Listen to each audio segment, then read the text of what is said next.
Bonsoir, ça dépend de l'heure que vous êtes connectés, mesdames et messieurs. Chers internautes, vous qui êtes connectés partout dans le monde à travers notre chaîne YouTube Congo Béni TV.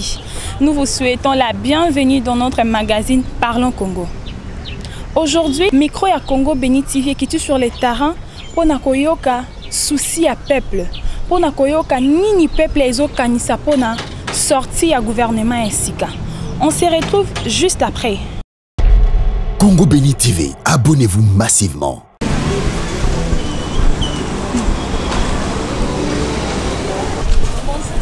Bonjour maman. Boni. Malam. Papa nangina tuna pour na sorti à gouvernement o. Avis nao eza nini? Omonya ndenge nini? Ezo promettre to ezo promettre te. Gouvernement oyo eza malam. Mais badongolo miso balingi te. Bazo wela intérêt na bango. Mais bazo te peuple a souffrir. So gouvernement oyo ebimi kozala bien pour na peuple ACP là. Mais tant bango bazo bloquer. Congo Béni TV, abonnez-vous massivement. Bazo jije ba pesa bango mbongo. Bazana souci à Congo te.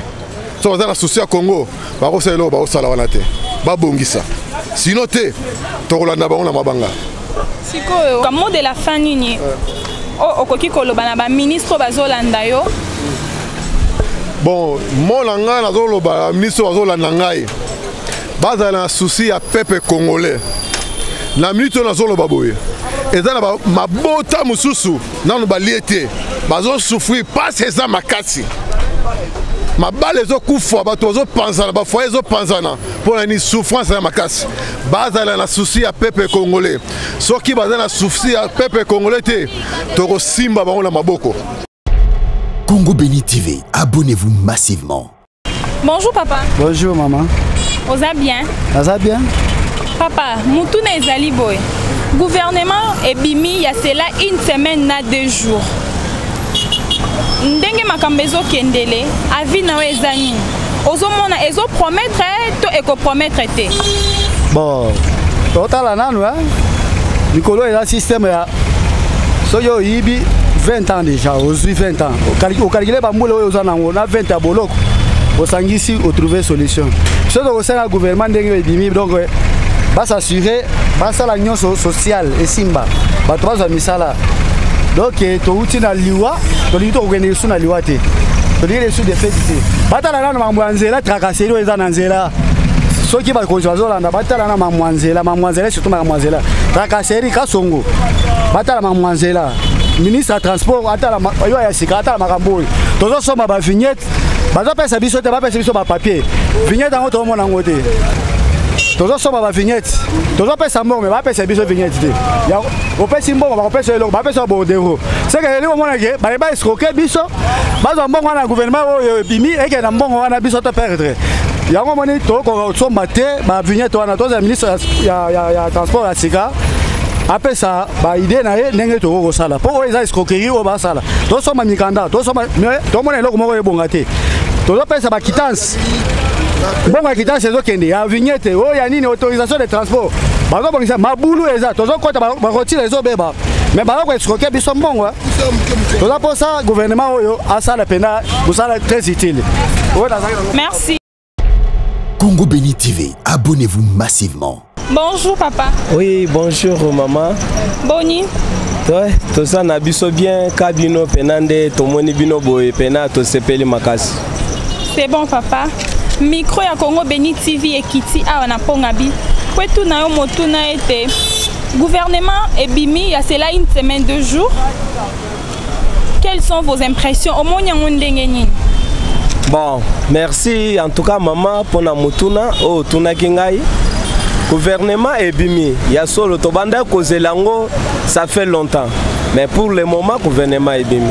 Tant gouvernement ebimi tozo zela sikoyo bango pena bakende pena qu'on a parlé du peuple ba invertir bango et puis de deux tozela susu basala mise reprise na ba ministre oyo bazala qui en place ba oya sika bakota à ce moment là tozozela pour le moment na nous tomoni changement te mais tozana kati ya souffrance makasi souffrance eza pena na mboka social eza te makambu kirikiri yango tozoloba kaka chef de l'état ayokela biso asala pena na lombangu po gouvernement babanda nanu musala sinon pas biso pena ba petit peuple tokufa. C'est bon, siko message nini okoki koloba na ministre loko Sam Malukonde, premier ministre azolanda yo, président de la République Félix Antoine Tshisekedi azolanda yo, gouverneur de la ville azolanda yo, message nini okoki koloba na bango? Bon, merci en tout cas. Message on a koloba pour na premier ministre Zaya que azala za jeune. Pour le moment, gouvernement naie, et ça gouvernement ya ba jeune, ya ba tout pena baza très sage. C'est pour cela tozo epsie que azala na kimia asala biso pena musala ndenge pena ba jeune basala ka musala. Asala musala neti ba o ba longwa kite. Talaka papa mukolo pena makambo asala kia mais to mona souffrance, mais pour le moment tozo zelaye Teresa pena vide. Pour naie il faut acheter la bisobi. Oche la bisobi eza abongsi la biso makambo pena ebonga. Souvent biso ba jeune talaka nde toza bolikolo ya moto eza bien te. Mais eza musala to sala ka mais bango ba sala pena bien puisque ceux qui ba futa batu batwana nde ba ya komata na moto biso pe to vivre na bana na bastala ka makambo eza ebele. Wana eza pona nani premier ministre na biso. Mais pour le gouverneur Gentini Ngobila, tozo yebsie que makambo ya zo sala eza yango te. Po tozo tala to circula kapena na ville ya Kinshasa, tozo mona kine bopeto esimba te, tozo mona na nini na zando bakangi wo batongela biso zando. Rien ne marche pas là-bas. C'est-à-dire yé vision na ezanini. Oh, na yokaki pena na info que non ba tindaki ba projecteur pour na ville ya Kinshasa. Nanu pour le moment to monaka boulevard na biso sendo. Na muke limité kuna. Mais ba place mususu bato ba mulili. En tout cas, yé pena pour na maka mususu tozo mona pena ezo marché te. Il faut atikala mais président de la République Félix Antoine Tshisekedi tozo pesier merci, tozo pesier chance puisque yé moko akoka mboka te azo kamba na bato banto azo kamba azo sala musala na bango baza pena bato moko eske ba yebi souffrance ya peuple mutuna nde yango ana ceux qui omoni ke muntu azo tosa te mibeko na ngai azo tosa pena musala onga na apesi yete longola ye tozo yoka awa na minute o Willy Bakonga tente mususu ye wana akimaki awa alie mbongo ebele akimaki akanga bango atikela bango tante bakanga mapo mbongo wana yango ekota na trésor public ndeko ya kosunga biso kosunga na mabota wo biso toza nango atikela bango tante papa Fachi kanga bango merci. Merci papa. Congo Béni TV, abonnez-vous massivement. Bonjour papa. Bonjour. Boni. Malamu. Moutoune ezali boye. Tomoni gouvernement ebimi déjà une semaine, 2 jours. Impression na eza nini? Avis na eza nini? Posa na eza nini? Bon, posa na nga pe avis na nga eza ke malgré ça gouvernement bimi mais tout le monde a ke et simbara te. Pour parce que ba ministre ba batie ba ende koiba. Pour baza même na mapangu te banda koute ba ende koiba, c'est-à-dire quoi? Biso population tole là parce que ba bomeli biso zando et si quand maman va lukela so mbongo mo ko tante biso ba mota to souffrir makasi. Et puis dans tout le monde que jusqu'à présent gouvernement bimi musale bandarate to kende siko na mboka ngo tiwa bientôt a sous élection en 2023 to tamola ka lolenge population balé la makasi gouvernement ebimi mais musale bandate malobezaka pour le chef de l'état Félix Antoine Tshisekedi Tshilombo yende za charge ya makambo nyonso oyo azotia yende andima ngome tomona nde misala po tokozala te tosouffrir ka depuis na ntango indépendance ti lelo totamwaka na eloko moko rien echange te na kati ya biloko wana donc olinga te population batomboka lelo mo ezotomi na nzela tokomosala batrouble esa bien te yango tosengi na gouvernement lokwa bazwi mosala babanda musala malamu to mona pe biso to sepela pour ça quoi kana congolais bwebeza kama belo kole scorpion pour so ki be scorpion bimili kola batu bibe merola la kaka. Merci beaucoup Nasuki wana. Merci beaucoup. Congo Béni TV, abonnez-vous massivement. Bonjour papa. Bonjour maman Nanga. Boni. Hein, tout ça bien ensemble. Papa, mon tout n'est ali boy. Quand on moni gouvernement est bimi, il y a cela une semaine na 2 jours. Impression na ezani ni pe avis na ezani. Merci beaucoup maman Nanga. Gouvernement est souhait batunion c'est pour gouvernement ya union sacrée et bima. Alors avis Nanga ezali gouvernement a changé système ya travail puisque depuis 64 65 dans Mobutu il est dans le même système, c'est-à-dire le gouvernement, il y a 3 institutions, gouvernement, parlement, la présidence, qui utilisent 70% des ressources en Mboka. 30% est revenir à la population. La population qui se retrouve. Va changer système, c'est-à-dire comme il y a une union sacrée, et pour la population, va utiliser, les 3 institutions vont utiliser 30%, la population va se retrouver dans 70%. Voilà tout le monde que non peuple a se retrouver. Mais surtout que dans le même système, il y a 30 il y a population, 70 il y a gouvernement, na banini population a tika se retrouver te à vie nanga yangwana. Tomoni les samedis ba ko investi. Balingi bazo que c'est ciment. Peuple toza déjà tozo kende libo tozo ngasu ciment te batika biso distraction wana. Peuple a souffrir. Au moto kende libo so tout ndenge nini gouvernement oyo kosala. Bazo que c'est ciment s'il vous plaît. Message nini ozoloba na premier ministre Azolanda yo Sama Lukonde, ministre information Azolanda yo Patrick Mouyaya. Na lobi pour na Sama Lukonde premier ministre peuple a la poste à se retrouver dans le gouvernement Oyo. Comment? Donc, va investir le système d'utilisation à l'État.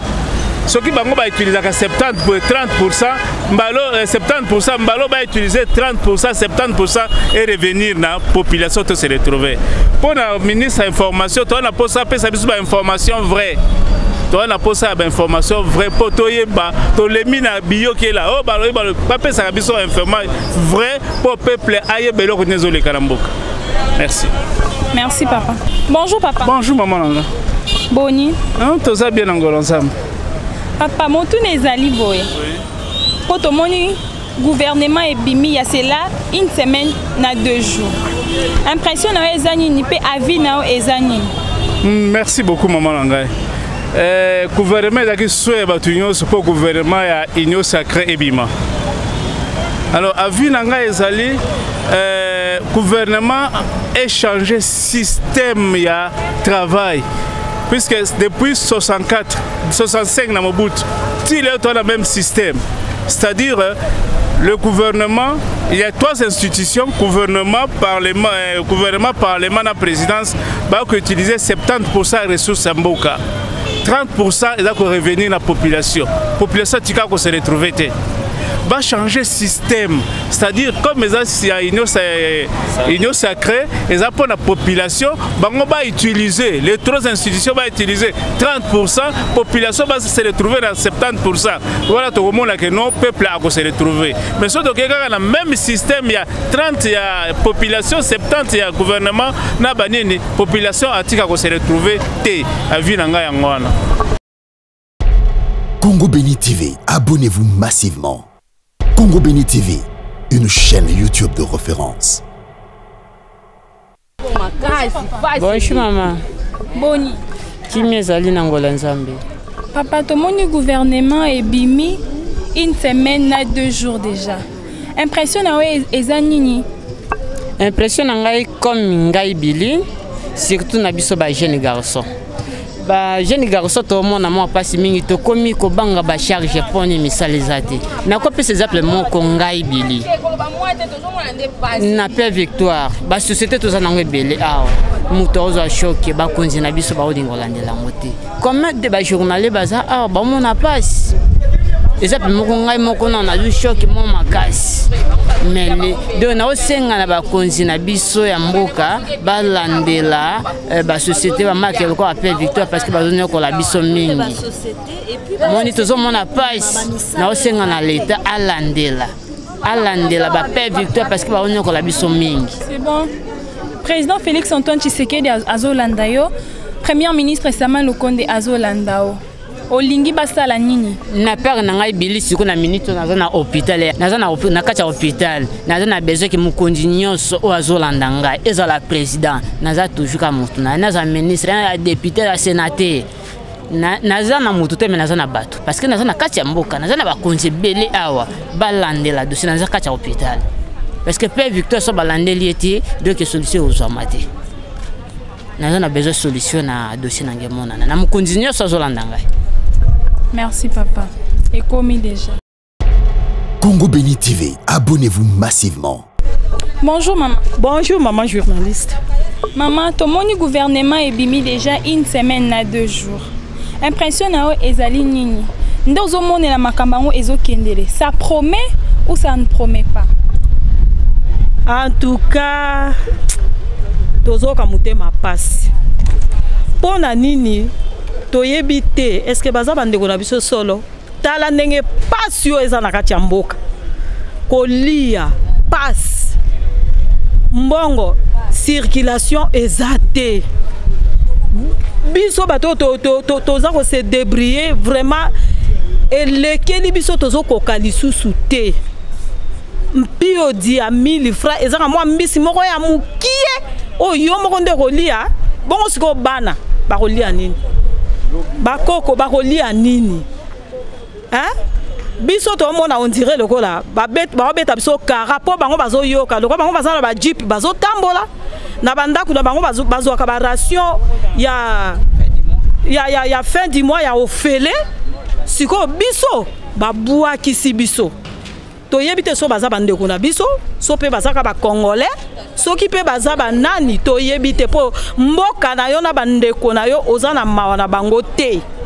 tina niveau biso to komela oyo hein est-ce que baza pe bandeko na biso bazaka pe ba congolais toyebite président de la république azolanda yo premier ministre Sama Lukonde azolanda message nini o message bazo yoka pe bazo mona batika kobeta kara basunga biso population to sentir ataka moi à l'aise mukie circulation mbongo ezala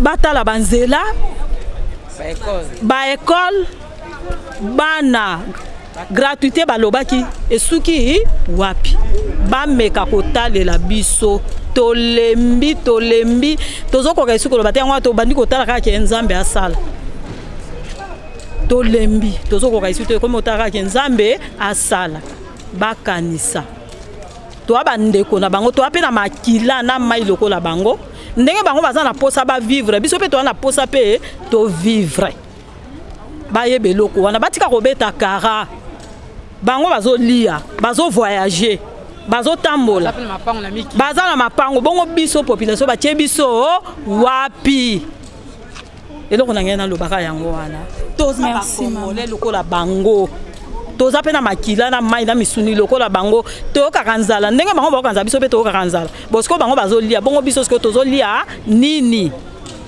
Merci maman. Congo Béni TV, abonnez-vous massivement. Chers internautes, mesdames et messieurs, nous sommes arrivés à la fin de notre magazine Parlons Congo. Binomoko bomoni ndenge population et s'exprimer. Ndenge souci ya population congolaise eza nini boyoki bakonza mboka botala souffrance ya population botala posa ya mitema na bango pe gouvernement o ebimi o et promettre au moins quelque chose pe différence ezala. Chers internautes, merci de nous être fidèles, merci de rester connectés et surtout abonnez-vous massivement à notre chaîne YouTube Congo Béni TV pour plus d'informations, divertissements, politiques, économiques ou autres. Et je remercie la grande famille Congo Béni TV, je remercie la grande équipe de Congo Béni TV, je remercie Silor Makengo, le caméraman, Yemutaseli Bozwa Image Kitoko Boye. Merci à tout le monde et on se reverra prochainement.